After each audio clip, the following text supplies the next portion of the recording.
جناب آقای رئیس جمهور، در سخنانتان و فرمایشاتتان هم از آیات و هم روایات همیشه از اجرای عدالت و می‌فرمودید همه چیز برای همه و اگر نباشد برای هیچ کس. امروز در استان سیستان و بلوچستان که نه، در کل کشور تورم، گرانی، مشکل مسکن، افزایش نرخ ارز، صدای شکسته شدن استخوان‌های مردم را میشنوید.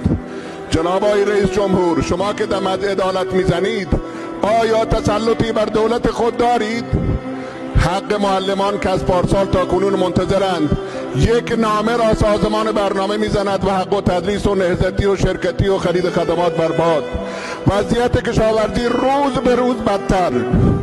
امروز کشاورز نه سوخت ادوات کشاورزی دارد، نه کود در دست رسد، نه تسهیلات میگیرد. چگونه کشاورزی را باید داشته باشیم؟ جناب آقای رئیس جمهور، آیا تیم اقتصادی شما با شما هماهنگ است؟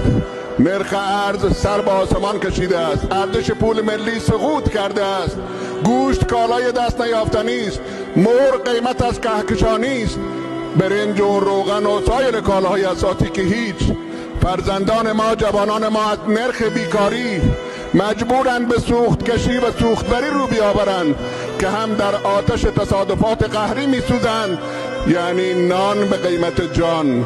جناب آقای رئیس جمهور، جناب آقای رئیس جمهور، اندکی تحمل کنید و به سیاست‌های اجرایی خودتان تغییر اساسی ایجاد کنید